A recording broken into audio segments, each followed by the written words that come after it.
Le voile était encore dans mes cheveux quand j'ai compris qu'il ne viendrait pas. Là, devant 200 invités, avec les fleurs de lavande que nous avions choisies ensemble décorant l'autel de l'église Saint-Pierre, j'attendais Julien Moreau, l'homme que j'avais aimé pendant 2 ans et qui, à cet instant, semblait s'être évaporé comme de la fumée. Le clocher de l'église a sonné midi, puis 12h15. Mes mains tremblaient sous le bouquet de roses blanches. Ma grand-mère, assise au premier rang, me lançait des regards inquiets par-dessus ses lunettes dorées. Les murmures des invités commençaient à remplir la nef gothique, créant un bourdonnement sourd qui me donnait la nausée. « Mademoiselle Dubois ?»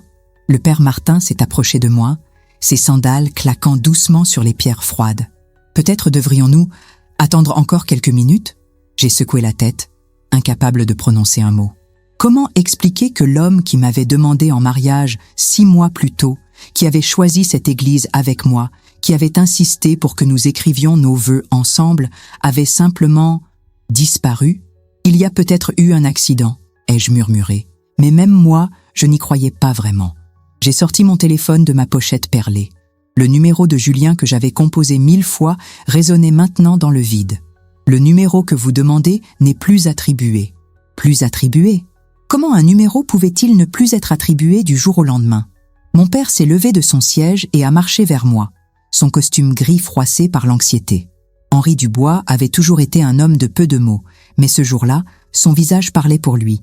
Une mixture de colère et de confusion qui reflétait parfaitement ce que je ressentais. « Amélie, ma chérie », a-t-il dit en posant sa main sur mon épaule. « Je pense qu'il vaut mieux. »« Non !»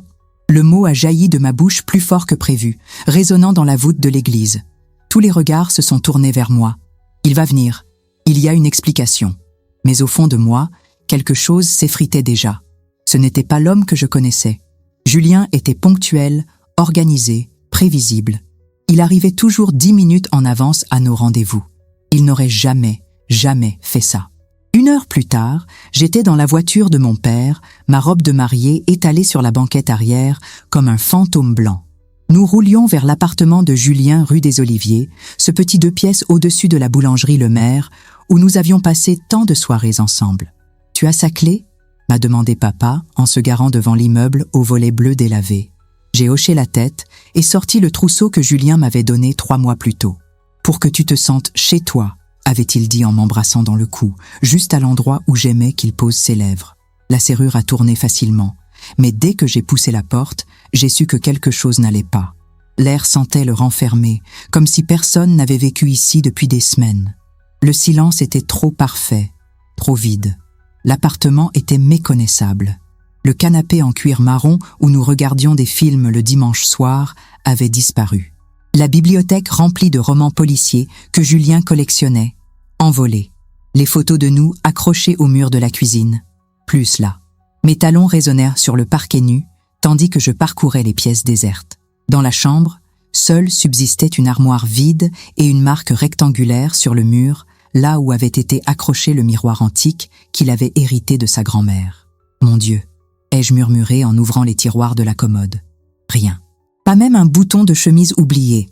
Papa me suivait en silence, son regard balayant méthodiquement chaque recoin. En tant qu'ancien gendarme, il avait l'œil pour ce genre de détails. Et ce qu'il voyait ne lui plaisait visiblement pas. « Amélie », a-t-il dit doucement, « ça ne ressemble pas à un départ précipité. » J'ai senti mes jambes se dérober sous moi. Il avait raison.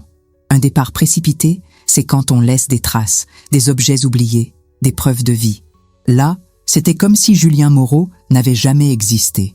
C'est en fouillant le placard de l'entrée que j'ai trouvé la seule chose qu'il avait laissée. Une petite boîte en carton, vide, avec une étiquette collée dessus. Une écriture que je ne reconnaissais pas.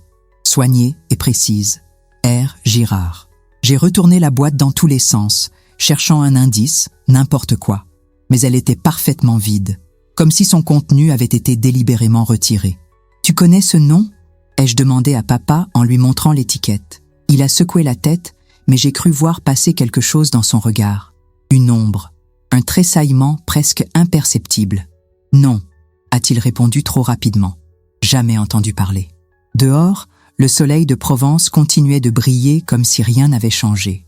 Mais moi, debout dans cet appartement fantôme, avec ma robe de mariée froissée et cette boîte mystérieuse dans les mains, Je savais que ma vie venait de basculer dans quelque chose que je ne comprenais pas encore. Mais je ne savais pas encore ce qui m'attendait. Avant de continuer cette histoire bouleversante, n'oubliez pas de nous dire dans les commentaires d'où vous écoutez notre histoire et de vous abonner à la chaîne. Le lendemain matin, je me suis réveillée dans mon ancien lit de jeune fille, dans la maison familiale aux murs de pierre où j'avais grandi. La réalité m'a frappée comme une gifle. Il n'était pas là. Il ne serait plus jamais là. Ma robe de mariée pendait encore à l'armoire, accusatrice et blanche comme un linceul. Je l'ai détournée vers le mur. Je ne supportais plus de la voir. « Il faut que j'aille à la mairie », ai-je annoncé à papa qui buvait son café dans la cuisine, le journal du matin soigneusement plié devant lui. « Amélie ? Non, papa. Il faut que je comprenne. » Le trajet jusqu'à la mairie m'a paru interminable. Chaque pierre de nos rues familières semblait me rappeler Julien. Le café où nous prenions le petit déjeuner le dimanche, la place du marché où il m'achetait des pivoines, le pont romain où il m'avait demandé en mariage par un soir d'été. Madame Crozier, l'employée de l'état civil, m'a accueilli avec un sourire gêné. Toute la ville devait déjà être au courant de mon humiliation publique. « Bonjour Amélie, ma petite. Je suppose que vous venez pour les papiers de mariage. Je veux savoir ce qui s'est passé avec les documents de Julien. » Elle a ouvert son registre avec des gestes lents, presque réticents. Ses lunettes ont glissé sur son nez tandis qu'elle parcourait les pages. « C'est étrange, » a-t-elle murmuré. « Monsieur Moreau a retiré tous ces documents il y a 3 semaines. » 3 semaines ? Mon sang s'est glacé dans mes veines. Comment ça, retiré ? Eh bien, il est venu un mardi matin, le 8, je crois, et il a demandé à récupérer tous les papiers qu'il avait fournis pour le mariage. Son extrait de naissance, son certificat de célibat, tout. Elle a levé les yeux vers moi par-dessus ses lunettes. Il a dit qu'il y avait des erreurs à corriger. « Et vous avez trouvé ça normal ?» Madame Crozier a rougi légèrement. Il avait l'air si sûr de lui, si professionnel. Il a dit qu'il reviendrait dans quelques jours avec les versions corrigées. Professionnel. Le mot résonnait étrangement, comme s'il avait l'habitude de ce genre de manipulation administrative. Il n'est jamais revenu, ai-je constaté. Non. Et maintenant, elle a refermé le registre. C'est comme s'il n'avait jamais déposé de dossier de mariage. De retour à la maison, j'ai trouvé ma tante Sylvie dans le salon, en grande conversation avec papa. Elle s'est tue dès qu'elle m'a vue entrer. « Amélie, ma chérie », a-t-elle dit en se levant pour m'embrasser. « Il faut que tu sois forte. Ces choses-là arrivent, tu sais. Parfois, les hommes prennent peur et... » Il n'a pas pris peur, l'ai-je coupé. Il a planifié ça, 3 semaines à l'avance. Le silence qui a suivi était lourd de non-dits. Papa tripotait sa tasse de café, évitant mon regard. Tante Sylvie lissait sa jupe inexistante. « Amélie, » a finalement dit papa, « peut-être qu'il vaut mieux laisser tomber. Tournez la page. » Tourner la page ? Ma voix montait malgré moi. « Papa, l'homme que j'allais épouser a effacé toute trace de son existence et tu me demandes de tourner la page ? Certaines choses sont mieux laissées dans l'ombre, » a murmuré tante Sylvie. Cette phrase m'a glacée. Qu'est-ce qu'elle savait que je ne savais pas ? Le soir même, j'ai décidé de retourner à l'appartement de Julien. Cette fois, j'y suis allée seule, avec une lampe de poche et la détermination de fouiller chaque recoin. L'immeuble était silencieux. Madame le maire, la boulangère, avait fermé sa boutique plus tôt. J'ai monté les escaliers en bois qui grinçaient, chaque marche amplifiant le sentiment d'être une intruse dans ma propre vie. Dans l'appartement vide, ma lampe de poche découpait des cercles de lumière sur les murs nus. J'ai inspecté méthodiquement chaque pièce, cherchant quelque chose, n'importe quoi, que les déménageurs auraient pu oublier. C'est dans le placard sous l'évier que j'ai trouvé quelque chose d'étrange. Des marques sur le sol, comme si des meubles lourds avaient été traînés. Mais pas récemment. Ces marques étaient anciennes, recouvertes d'une fine couche de poussière. Julien vivait ici depuis 2 ans, me disait-il.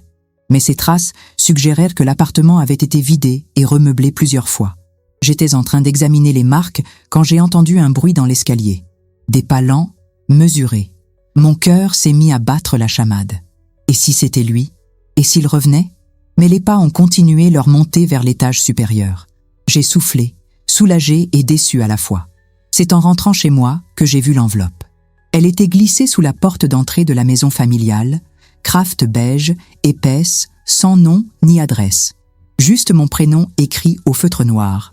Amélie. À l'intérieur, 5 photos. Toutes de moi, toutes prises à distance, avec un téléobjectif. La première me montrait sortant de la pharmacie Durand la semaine précédente. La deuxième, en train de faire mes courses au marché. La troisième, dans le jardin de papa, arrosant les géraniums. Mais c'est la quatrième qui m'a coupé le souffle. Moi, à l'âge de 10 ou 11 ans, dans la cour de l'école primaire Saint-Joseph. Mes nattes blondes, mon cartable violet, mon sourire édenté. Une photo qui datait de plus de 15 ans. Et la cinquième. La cinquième m'a fait vaciller. C'était une photo récente de Julien, prise de profil. Il portait sa chemise blanche préférée, celle qu'il mettait pour nos dîners du vendredi soir. Mais ce qui m'a terrorisé, c'est ce qui dépassait du col de sa chemise. Un collier fin, doré, avec un petit pendentif en forme de cœur. Le collier de maman. Le collier qui avait disparu le jour de sa mort, il y a 8 ans. Le collier que les voleurs avaient appris avec les autres bijoux dans le cambriolage qui avait suivi ses obsèques. Mes mains tremblaient si fort que j'ai failli laisser tomber les photos. Comment était-ce possible? Comment Julien pouvait-il porter le collier de ma mère morte? Et surtout, qui avait pris ces photos? Qui me surveillait depuis si longtemps? J'ai couru vers le salon où papa regardait les informations régionales. « Papa !» Ma voix était hystérique. « Papa, regarde ça !» Il a tourné la tête vers moi et quand il a vu les photos dans mes mains, son visage s'est décomposé. Pas de la surprise, pas de la confusion, de la peur. « Où as-tu trouvé ça ?» La voix de papa était rauque, presque méconnaissable. J'ai étalé les photos sur la table basse en verre, mes mains tremblant encore. Sous la porte. Quelqu'un les a glissées sous notre porte, papa. Il s'est penché vers les images, ses lunettes de lecture glissant sur son nez. Son regard s'est arrêté sur celle où j'avais 11 ans, puis sur celle de Julien avec le collier. « Tu le reconnais, n'est-ce pas ?» ai-je murmuré. Le collier de maman. Papa a retiré ses lunettes et s'est frotté les yeux. Un geste que je lui connaissais depuis l'enfance quand il était fatigué ou contrarié. Mais là, c'était différent. Il semblait vieux, soudainement très vieux. « Amélie, il faut que tu arrêtes de fouiller dans cette histoire. » « Comment ça, arrêter ?» Ma voix montait à nouveau. « Papa, cet homme portait le collier de maman, le collier qui a été volé. Comment veux-tu que j'arrête ?» Il s'est levé brusquement, faisant sursauter notre vieux chat mistigris qui dormait sur le fauteuil. Parce que certaines choses sont dangereuses à découvrir. Ce n'était pas du tout le papa que je connaissais. Henri Dubois était un homme calme, posé, qui réfléchissait avant de parler. Là, il semblait paniqué, presque coupable. « Tu sais quelque chose ?» ai-je dit. Ce n'était pas une question. Il a détourné le regard vers la fenêtre donnant sur notre petit jardin où maman cultivait ses roses trémières. Elle était morte un mardi de novembre, 8 ans plus tôt.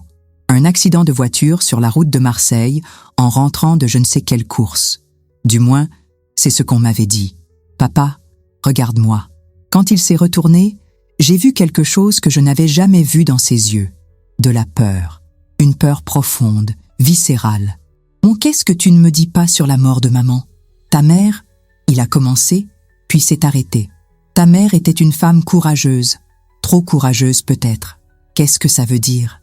Il s'est assis lourdement dans son fauteuil en cuir, celui qu'il avait acheté pour ses 50 ans et où il lisait son journal tous les matins. Elle avait été témoin de quelque chose, Amélie. Quelque chose d'important. Elle devait témoigner. Témoin de quoi? D'un accord. D'une transaction qui n'aurait jamais dû avoir lieu. Il a marqué une pause comme s'il pesait chaque mot. Il y avait un promoteur immobilier, Marcel Fontaine. Ta mère l'avait vu remettre une enveloppe à un homme politique, dans le parking du supermarché Carrefour, un soir de septembre. Mon cœur battait si fort que j'avais l'impression qu'il allait exploser. Et alors ta mère a fait ce qu'elle pensait juste, elle a contacté la justice. Elle allait témoigner dans une enquête sur la corruption. Quand? Papa a avalé sa salive avec difficulté. La semaine suivant sa mort. Le monde s'est arrêté de tourner. Ma mère n'était pas morte dans un simple accident de voiture. Elle était morte parce qu'elle avait vu quelque chose qu'elle n'aurait pas dû voir. On l'a tuée, ai-je murmuré. On n'a jamais pu le prouver. L'enquête a conclu à un accident. Perte de contrôle sur route mouillée. Mais tu n'y crois pas? Non. Je n'y ai jamais cru. J'ai repris la photo de Julien, celle où on voyait le collier de maman dépasser de sa chemise. Et lui, qu'est-ce qu'il vient faire dans cette histoire? Papa a regardé la photo longuement, comme s'il essayait de déchiffrer un puzzle complexe. Je ne sais pas, ma chérie. Mais quoi? Il y a 3 mois, il est venu me voir. Mon sang s'est glacé.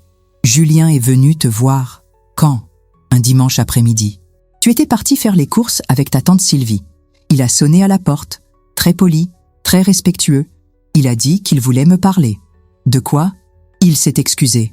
Excusé pourquoi? Papa a fermé les yeux, comme si ce souvenir lui faisait mal.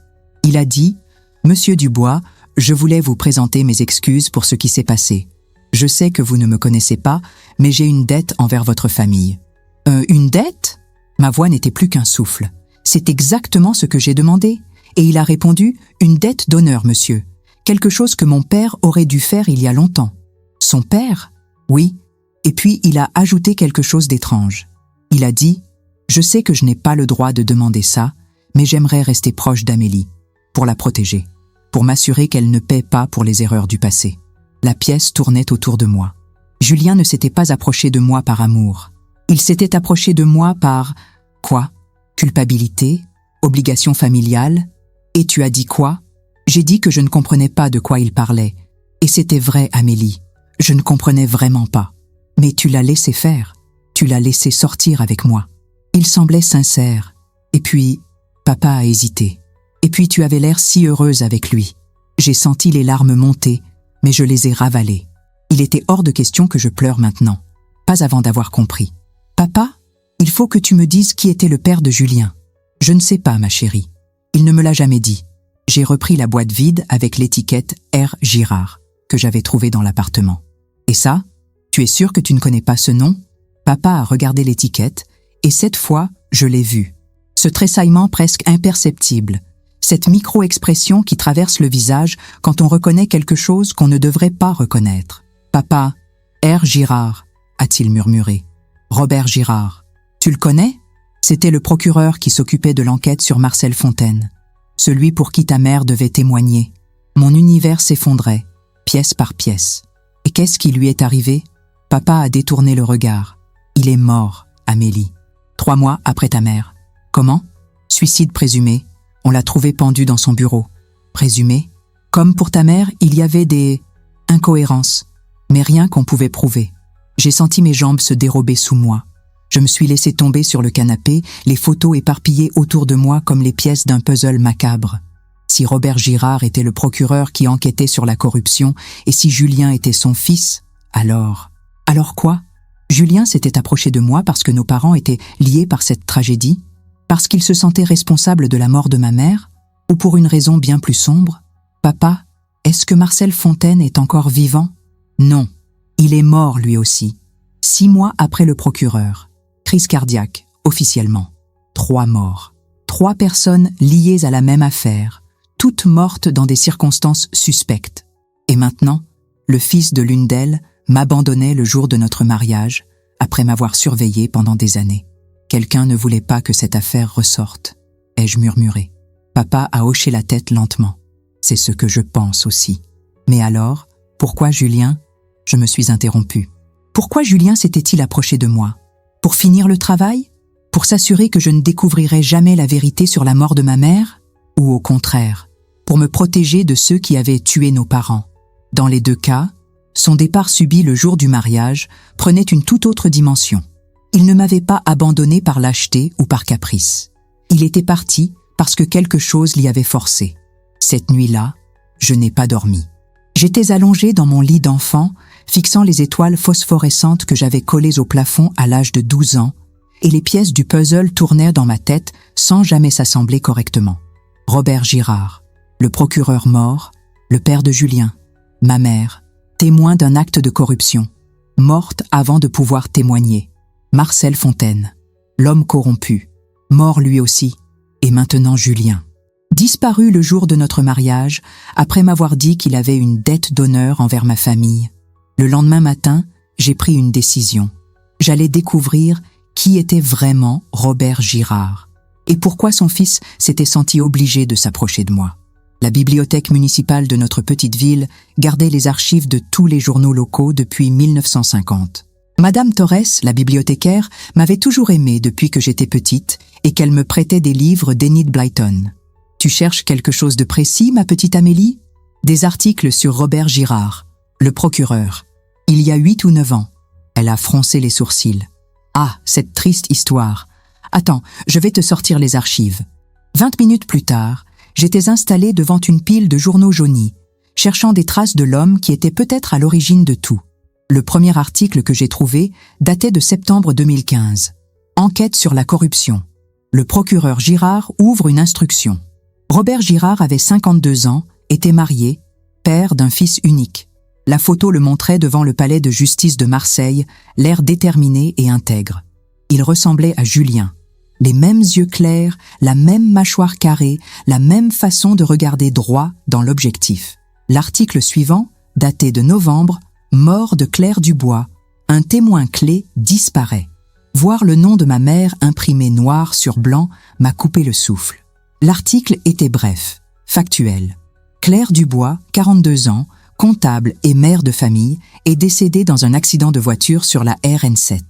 Elle devait témoigner la semaine prochaine dans l'enquête menée par le procureur Robert Girard sur des soupçons de corruption impliquant l'entrepreneur Marcel Fontaine. Puis, février 2016, suicide du procureur Girard. L'enquête sur la corruption suspendue. L'article était plus long, plus détaillé. Robert Girard avait été trouvé mort dans son bureau un lundi matin par sa secrétaire. Il avait laissé une lettre où il expliquait qu'il ne supportait plus la pression de son travail et les menaces qu'il recevait. L'enquête sur Marcel Fontaine avait été classée sans suite, faute de témoins. Mais c'est le dernier paragraphe qui m'a glacé. Le procureur Girard laisse derrière lui son épouse, Madeleine, et son fils Julien, 24 ans, étudiant en droit à Aix-en-Provence. Julien avait donc 24 ans quand son père était mort, l'âge que j'avais maintenant.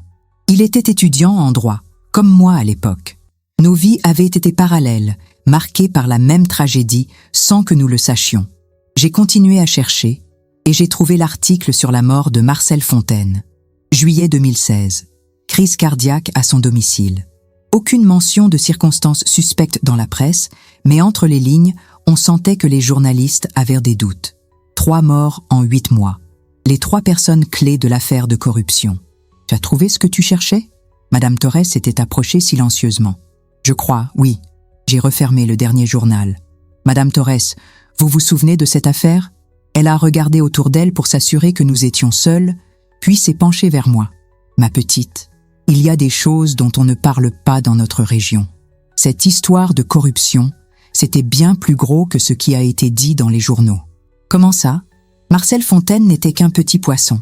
Il y avait d'autres gens impliqués, des gens importants, des gens qui avaient beaucoup à perdre. Vous pensez que ma mère et le procureur ont été... Je ne pense rien officiellement, m'a-t-elle coupé. Mais officieusement, ta mère était une femme bien, Amélie. Une femme honnête.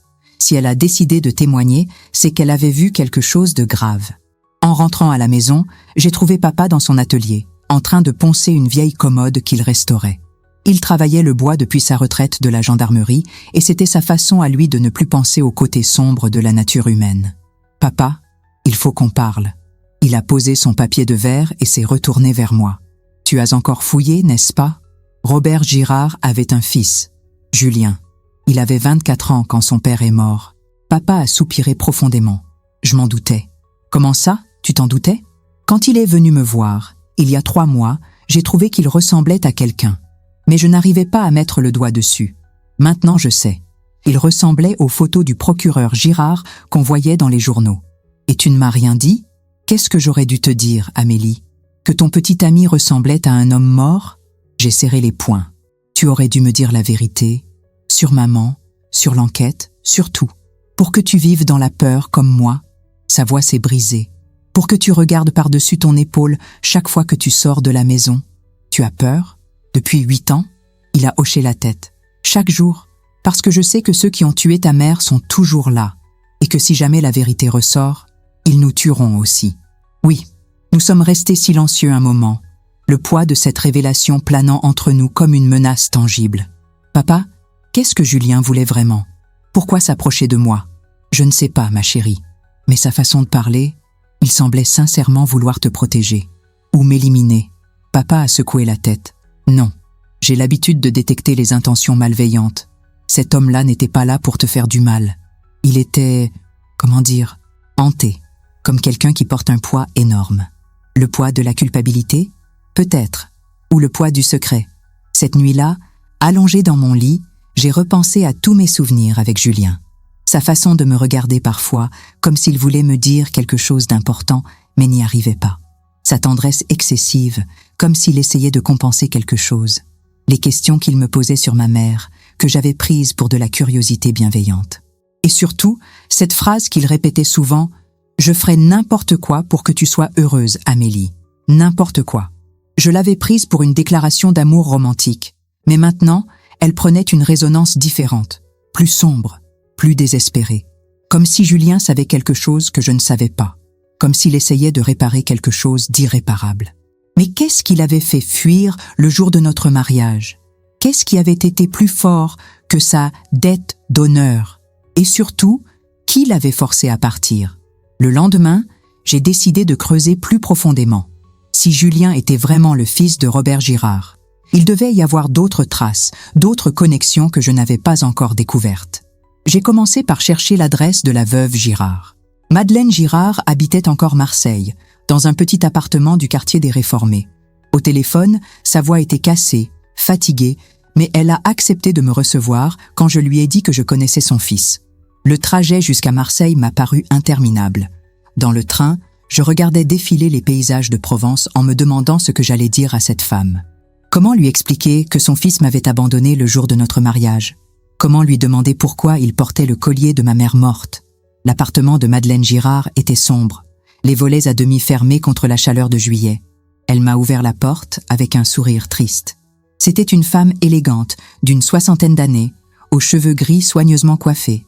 Mais ses yeux portèrent le poids de toutes les tragédies qu'elle avait vécues. « Vous êtes Amélie », a-t-elle dit. Ce n'était pas une question. « Vous me connaissez ? Julien m'a beaucoup parlé de vous. » Elle m'a fait entrer dans un salon décoré de photos en noir et blanc. « Asseyez-vous, ma petite. Je vais faire du thé. » Pendant qu'elle s'affairait dans la cuisine, j'ai examiné les photos. Robert Girard en toge d'avocat. Robert et Madeleine le jour de leur mariage. Et Julien, à différents âges, enfant souriant, adolescent studieux, jeune homme diplômé. « Non, il vous aimait vraiment, vous savez, » a dit Madeleine en revenant avec un plateau. « Je ne l'avais jamais vu aussi heureux qu'avec vous. Alors pourquoi? Pourquoi est-il parti ?» Elle a versé le thé d'un geste précis. « Parce qu'il n'avait pas le choix, ma chère enfant. »« Comment ça, pas le choix ?» Madeleine s'est assise en face de moi, ses mains ridées, serrant sa tasse, comme si elle y puisait de la force. Julien n'a jamais cru à la version officielle de la mort de son père. « Suicide, disait-il. »« Mon Robert? Se suicider ?» Elle a secoué la tête. Cet homme était un roc. Il ne se serait jamais donné la mort, quelles que soient les menaces. Des menaces? Oh oui, il y en avait. Beaucoup. Depuis qu'il avait ouvert cette enquête sur Marcel Fontaine.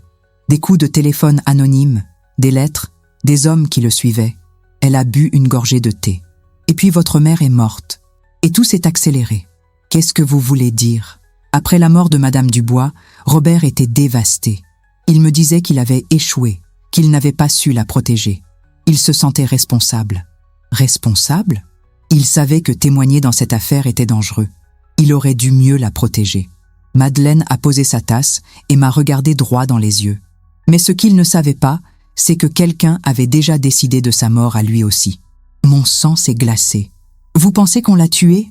J'en suis certaine. Sa voix était ferme, sans hésitation. Et Julien aussi. C'est pour ça qu'il a passé les 8 dernières années à enquêter, pour découvrir qui avait tué son père. Et il a trouvé? En partie. Il a découvert que Marcel Fontaine n'était qu'un intermédiaire. Le vrai cerveau de l'affaire, c'était quelqu'un d'autre. Quelqu'un de beaucoup plus puissant. Qui? Madeleine a hésité, regardant par la fenêtre comme si elle s'attendait à voir quelqu'un l'épier. Vous savez, ma petite, il y a des noms qu'on ne prononce pas à voix haute. Des gens qui ont les moyens de faire disparaître les témoins gênants. Mais Julien, lui, il connaît ces noms? Oui, et c'est exactement le problème. Elle s'est levée et a marché vers la fenêtre. Quand il a commencé à s'approcher de vous, c'était pour 2 raisons. D'abord, la culpabilité. Il se sentait responsable de la mort de votre mère, parce que si son père n'avait pas ouvert cette enquête, elle serait encore vivante. Exactement. Mais il y avait une autre raison. Elle s'est retournée vers moi. Il voulait vous protéger. Me protéger de quoi? De ceux qui avaient tué vos parents. Parce que vous étiez la fille de Claire Dubois, vous représentiez toujours un danger pour eux. Au cas où votre mère vous aurait dit quelque chose avant de mourir. Mais elle ne m'a rien dit. J'avais 16 ans, je ne savais rien de cette histoire. Eux ne le savaient pas. Pour eux, vous étiez une menace potentielle. Alors Julien a décidé de s'approcher de vous, pour vous surveiller d'abord, puis pour vous protéger quand il a compris que vous étiez innocente. La pièce tournait autour de moi. Il m'a espionnée pendant 2 ans? Au début, oui, mais très vite, il est tombé amoureux. Elle a souri tristement. Il me téléphonait tous les jours pour me parler de vous, de votre sourire, de votre rire, de votre façon de mordiller votre stylo quand vous étudiez. Il était fou de vous, Amélie. Alors pourquoi partir le jour du mariage? Le sourire de Madeleine s'est effacé. Parce qu'ils l'ont découvert. Qui? Ceux qui avaient tué Robert et votre mère. Ils ont découvert que Julien enquêtait, qu'il était proche de la vérité. Et surtout, ils ont découvert qu'il vous aimait vraiment. Et alors, ils lui ont donné un ultimatum. Sa voix n'était plus qu'un murmure. Disparaître définitivement et vous laisser tranquille, ou vous voir mourir le jour de votre mariage. Le monde s'est écroulé autour de moi. Julien ne m'avait pas abandonné par lâcheté. Il était parti pour me sauver la vie. Il a choisi de me protéger. Oui, mais ça ne s'arrête pas là. Madeleine a marché vers un secrétaire ancien et en a sorti une enveloppe. Il m'a laissé ça pour vous. Au cas où vous viendriez me voir. L'enveloppe portait mon nom, écrit de la main de Julien. À l'intérieur, une seule feuille et un petit paquet enveloppé dans du papier de soie. La lettre était courte. Ma chérie, si tu lis ceci, c'est que tu as découvert qui j'étais vraiment. Je suis désolée pour tous les mensonges. Je suis désolée de t'avoir fait du mal. Mais sache que chaque moment passé avec toi était vrai. Mon amour pour toi était la seule chose authentique dans ma vie de faux semblant. Le paquet contient ce qui t'appartient. Je l'ai récupéré il y a 2 ans, quand j'ai retrouvé celui qui l'avait pris à ta mère. Je voulais te le rendre le jour de notre mariage, avec la vérité sur tout. Mais ils m'en ont empêché. Ne me cherche pas, Amélie. Si tu m'aimes vraiment, oublie-moi et sois heureuse. Pour toujours, tiens, Julien. J'ai déballé le paquet avec des mains tremblantes. À l'intérieur, le collier de ma mère. Le petit cœur doré que j'avais vu sur la photo. Celui qu'elle portait toujours et qui avait disparu le jour de sa mort. Il l'a récupéré. Ai-je murmuré? Oui, il a retrouvé l'homme qu'il avait volé. Madeleine s'est rassise. Et c'est comme ça qu'il a découvert l'identité du vrai commanditaire des meurtres. Qui est-ce? Elle a regardé à nouveau par la fenêtre, puis a articulé un nom en silence, sans prononcer le moindre son. Même ainsi, j'ai pu lire sur ses lèvres. Et ce nom m'a terrifiée, parce que c'était celui d'un homme que je connaissais, un homme en qui j'avais confiance, un homme qui était présent à mon mariage raté. Je ne pouvais pas croire ce que j'avais lu sur les lèvres de Madeleine. Ce nom résonnait dans ma tête comme une alarme stridente, refusant de s'arrêter. Comment était-ce possible? Comment quelqu'un d'aussi proche pouvait-il être? Vous en êtes sûr? Ai-je murmuré. Madeleine a hoché la tête gravement. Julien a des preuves. Des photos, des enregistrements, des documents. Tout est caché quelque part, en sécurité. Où? Je ne sais pas. Il ne me l'a jamais dit. Pour me protéger. Elle a bu une gorgée de thé refroidi. Mais il a mentionné quelque chose, la dernière fois qu'il est venu me voir. Il a dit qu'il avait trouvé l'endroit parfait.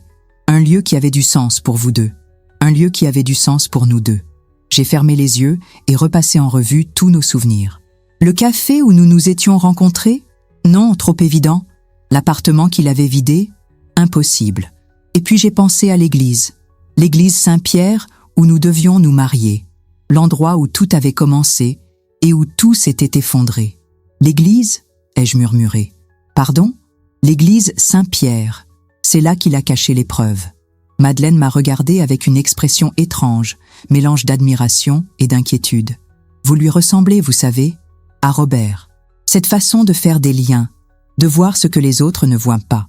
Le trajet de retour vers Provence m'a semblé encore plus long que l'aller.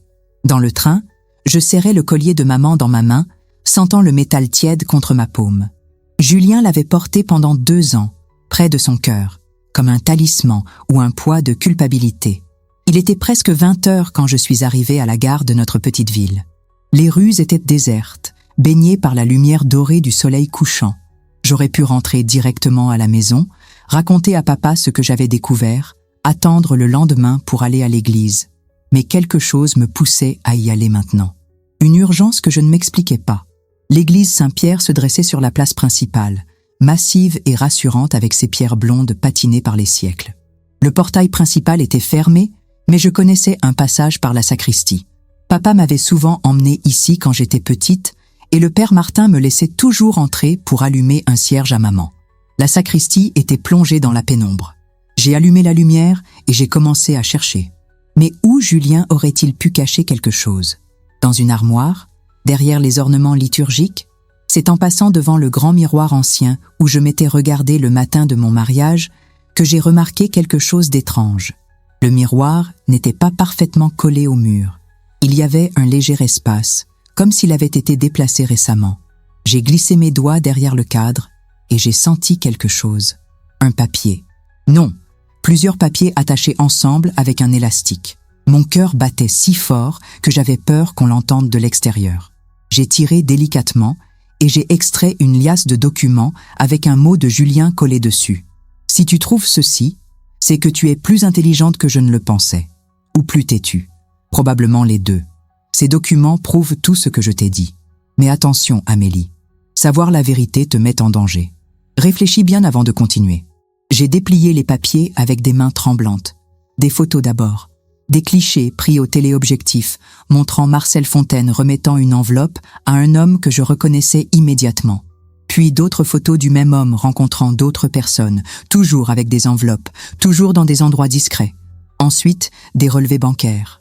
Des virements suspects, des comptes offshore, des mouvements d'argent qui ne laissaient aucun doute sur l'existence d'un système de corruption à grande échelle. Et enfin, le plus terrifiant, des transcriptions d'écoutes téléphoniques. Des conversations où on parlait de faire taire les témoins gênants, d'organiser des accidents, de nettoyer la situation. Dans l'une de ces conversations, j'ai lu mon nom, et celui de maman, et celui de Robert Girard. La fille Dubois grandit. Si jamais elle découvre quelque chose, il vaut mieux prévenir que guérir. Organiser quelque chose de discret. Et le fils Girard, lui aussi, il pose trop de questions. Mais pas en même temps. Il ne faut pas que ça paraisse suspect. La conversation datait de 3 semaines avant mon mariage. J'ai senti mes jambes se dérober sous moi. Ils avaient prévu de nous tuer, Julien et moi. Mais quelque chose les avait arrêtés. Quoi? J'ai continué à lire et j'ai trouvé la réponse dans un autre document.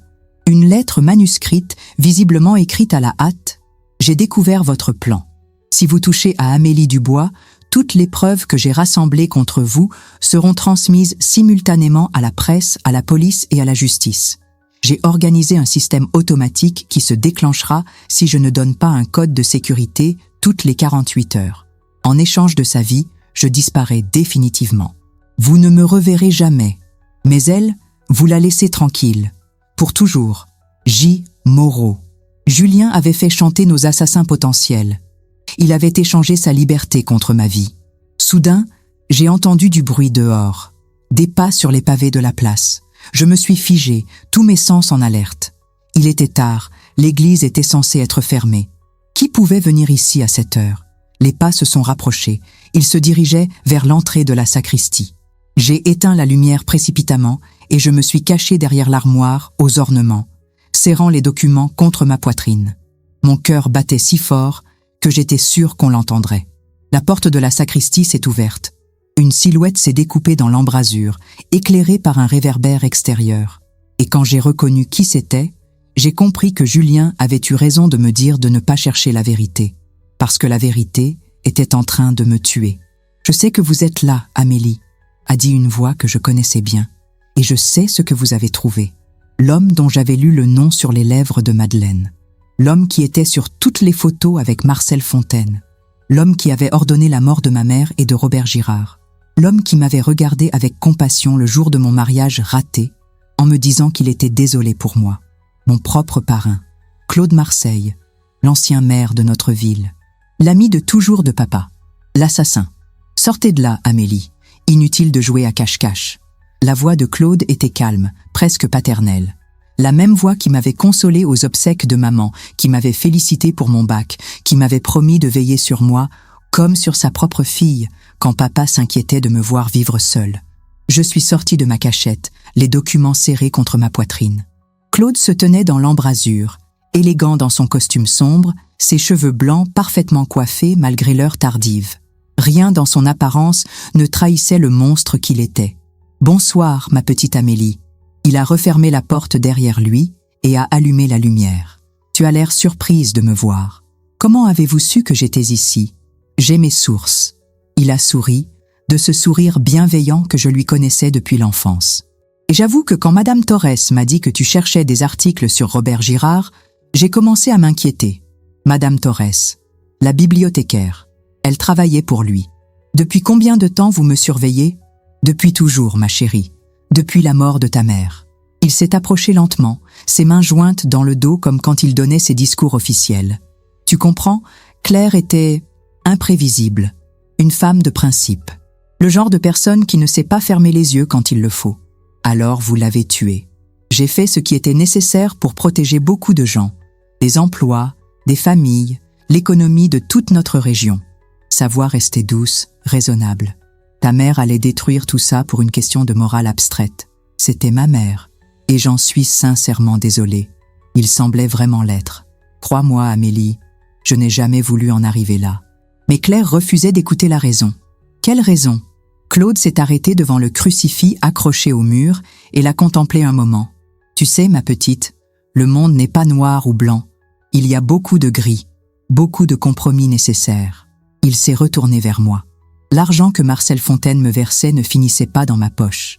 Il servait à financer des projets pour la ville, des aides sociales, des emplois pour les jeunes.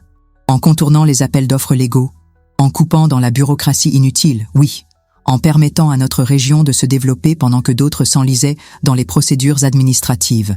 Il a fait un geste large. Regarde autour de toi, Amélie. Notre ville prospère. Le chômage est bas. Les familles vivent bien. Tu crois que c'est arrivé par hasard? Et Robert Girard, il était gênant lui aussi? L'expression de Claude s'est durcie légèrement. Robert était un idéaliste, comme ta mère. Il ne comprenait pas que parfois, il faut salir ses mains pour faire le bien. Alors, vous l'avez pendu dans son bureau? Robert s'est suicidé, Amélie. C'est la version officielle, et c'est celle qui restera. Il a marqué une pause. Tout comme ta mère est morte dans un accident de voiture. La froideur de sa voix m'a glacée. Cet homme parlait de meurtre comme d'une formalité administrative. Et Julien? Qu'est-ce que vous lui avez fait? Julien a été raisonnable, plus que son père. Quand il a compris qu'il mettait ta vie en danger avec ses investigations, il a accepté le marché que je lui proposais. Disparaître contre ma sécurité. Exactement. Un choix intelligent. Claude s'est rapproché encore. Mais toi, ma chérie, tu es en train de refaire les mêmes erreurs que ta mère. Tu fouilles, tu cherches, tu déterres ce qui devrait rester enterré.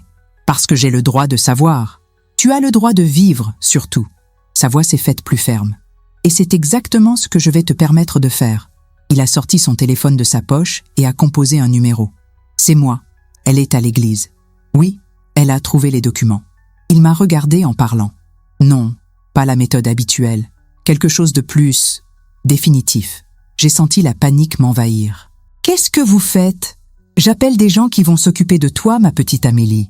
Et cette fois, il n'y aura pas de Julien pour négocier ta survie. Papa va s'inquiéter. Il va poser des questions. Papa pense que tu es parti rejoindre Julien. C'est du moins ce que dira la lettre d'adieu que tu as laissée. Il a souri. Une lettre très touchante, d'ailleurs. Tu y expliques que tu ne supportes plus la honte de l'abandon, que tu as découvert où Julien se cachait et que vous allez recommencer une nouvelle vie ensemble, loin d'ici. Personne ne croira ça? Si, Amélie, parce que c'est exactement ce qu'une jeune femme amoureuse et blessée ferait. Il a raccroché. Mes associés seront là dans 10 minutes. Le temps de finaliser quelques détails. Quels détails? Claude a marché vers l'armoire aux ornements et en a sorti une bougie et un briquet. Un accident, ma chérie. Un terrible accident. La pauvre Amélie Dubois, venue prier pour son mariage raté, qui a laissé une bougie allumée trop près des tentures anciennes. Il a allumé la bougie. L'église Saint-Pierre brûlera cette nuit, et avec elle, tous les documents que tu as trouvés. Et toi, vous êtes fou. Non, ma petite, je suis pragmatique. Il a approché la flamme d'un tissu brodé. Et après cette tragédie, ton père sera tellement affligé qu'il quittera cette ville, pour aller vivre chez sa sœur à Toulouse, par exemple. Loin de tous ces souvenirs douloureux. Le tissu a commencé à roussir. J'ai compris qu'il ne bluffait pas. Claude Marseille était prêt à brûler une église historique pour effacer ses crimes. Attendez, j'ai levé les documents. Si vous me tuez, ces preuves seront automatiquement transmises à la police. Julien a organisé un système. Claude a ri. Oh, ma pauvre enfant, Tu crois vraiment que j'ai laissé ce système en place? Il a secoué la tête. Julien était intelligent, mais pas autant qu'il le croyait. Mes associés ont neutralisé son petit mécanisme de sécurité dès la première semaine. Mon monde s'effondrait. Alors il est mort? Probablement. En tout cas, définitivement hors d'état de nuire. Il a approché la flamme d'un autre tissu, comme le sera bientôt sa ravissante fiancée. C'est à ce moment-là que j'ai entendu le bruit. Un grincement métallique, comme si quelqu'un forçait une serrure. Claude l'a entendu aussi et s'est figé. Qu'est-ce que... La porte principale de l'église s'est ouverte avec fracas. Des pas précipités ont résonné dans la nef. « Amélie !» Une voix que je reconnaissais entre mille. « Amélie, où es-tu » Julien. C'était Julien. Claude a lâché un juron et a soufflé la bougie. Comment est-ce possible? Amélie. Ici, j'ai crié. Dans la sacristie. Julien a surgi dans l'embrasure, essoufflé, ses vêtements froissés comme s'il avait couru longtemps. Quand il m'a vue, vivante, son visage s'est éclairé d'un soulagement immense. Mon Dieu, Amélie, j'ai cru que... Il s'est arrêté en voyant Claude. Toi. Bonjour, Julien. Claude avait retrouvé son calme apparent. Je dois dire que tu m'impressionnes. Échapper à mes hommes n'était pas facile. Tes hommes sont incompétents. Julien s'est avancé vers moi, mais Claude s'est interposé. Pas si vite, mon garçon. C'est là que j'ai vu le pistolet dans la main de Claude. Un petit calibre, discret, mortel. Voilà qui complique les choses, a dit Claude pensivement. Maintenant, je vais devoir improviser. Laisse-la partir, a dit Julien. C'est moi que tu veux. Non, mon garçon, je vous veux tous les deux. Claude a pointé l'arme vers Julien. Vous en savez trop. Tous les deux. Et comment vous allez expliquer 2 morts dans une église en feu? Crime passionnel. Claude a souri. Le pauvre Julien, rongé par la culpabilité d'avoir abandonné sa fiancée, revient pour s'expliquer. Dispute, violence, tragédie. Et puis, pris de remords, il incendie l'église avec vos corps à l'intérieur avant de se donner la mort. Personne ne croira à cette version. Si, Julien, parce que c'est moi qui la raconterai. Et dans cette ville, ma parole vaut de l'or. Julien m'a regardé et j'ai vu dans ses yeux qu'il calculait ses chances, qu'il cherchait une façon de nous sortir de là. Amélie, a-t-il murmuré. Quand je te le dirai, tu cours vers la sortie. Tu ne te retournes pas, quoi qu'il arrive. Non, je ne te laisserai pas. Tu le feras parce que tu m'aimes. Claude a ri. Comme c'est touchant. Mais personne ne courra nulle part. Il a levé son arme. C'est à ce moment-là que Julien a bondi. La détonation a résonné dans la sacristie, assourdissante. Les 2 hommes ont lutté, roulant sur le sol de pierre. L'arme a glissé sous l'armoire. « Cours !» a crié Julien. Mais je ne pouvais pas. Je ne pouvais pas le laisser. J'ai attrapé le premier objet lourd que j'ai trouvé, un gros chandelier en bronze, et j'ai frappé Claude à la tête au moment où il essayait de récupérer son pistolet. Il s'est effondré, inconscient. Julien s'est relevé, du sang coulant d'une coupure à la joue. « Tu vas bien ?» ai-je demandé en me jetant dans ses bras. Maintenant, oui. Il m'a serré contre lui comme s'il ne voulait plus jamais me lâcher. « Mon Dieu, Amélie, j'ai eu si peur de te perdre. Comment tu m'as trouvé ?» J'ai laissé un micro dans la sacristie, caché derrière le miroir avec les documents, au cas où quelqu'un viendrait les chercher. Il a caressé mes cheveux. Quand j'ai entendu sa voix, j'ai compris que tu étais en danger. Et tes ravisseurs, neutralisés, avec l'aide de quelques amis journalistes très intéressés par cette histoire. Il a souri. L'affaire va faire du bruit, ma chérie. Justice sera rendue. Nous avons entendu des sirènes au loin. Julien avait prévenu la police. Et maintenant ? Ai-je demandé. Maintenant, nous allons témoigner, ensemble. Et ensuite, il a posé ses lèvres sur les miennes. Ensuite, nous allons nous marier, pour de vrai cette fois. Tu crois qu'on peut recommencer, après tout ça? Je crois qu'on peut tout surmonter, Amélie. Ensemble. Quand la police est arrivée, nous étions assis sur les marches de l'hôtel, main dans la main, regardant Claude Marseille reprendre conscience et réaliser que sa longue carrière criminelle venait de se terminer.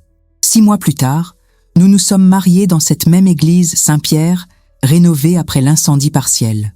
Papa m'a mené à l'autel, des larmes de joie dans les yeux. Cette fois, Julien était là. Cette fois, il n'y avait plus de secret entre nous. Depuis, nous vivons une vie normale, ou presque. Julien a repris ses études de droit, spécialisé maintenant dans la lutte contre la corruption. Moi, j'ai ouvert un petit cabinet de psychologie pour aider les victimes de traumatisme. Parfois, la nuit, je repense à cette période sombre, au mariage qui n'a pas eu lieu, au secret, au mensonge, à la peur. Mais je repense aussi à l'amour de Julien, à son courage, à sa détermination à me protéger même au prix de sa propre vie. Et je me dis que certaines histoires d'amour valent tous les dangers du monde. Claude Marseille a été condamné à la prison à vie. L'enquête a révélé un réseau de corruption qui s'étendait bien au-delà de notre petite ville. D'autres arrestations ont suivi. La justice, parfois lente, finit toujours par triompher. Papa a vendu notre maison familiale. Trop de souvenirs, disait-il. Nous habitons maintenant près de Marseille, dans un petit appartement avec vue sur la mer. Le dimanche, nous allons déjeuner chez Madeleine Girard, qui est devenue comme une grand-mère pour nous. Elle m'a dit un jour, « Tu sais, ma petite Amélie, Robert aurait été fier de vous voir. Vous avez fini le travail qu'il avait commencé. » Et c'est vrai.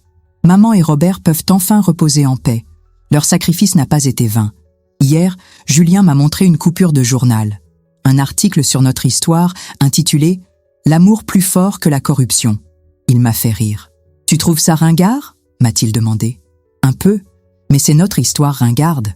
Et elle finit bien. »« Oui », ai-je dit en regardant l'alliance que je porte désormais fièrement. « Elle finit bien. » Racontez-nous dans les commentaires d'où vous écoutez notre histoire et abonnez-vous pour plus d'histoires.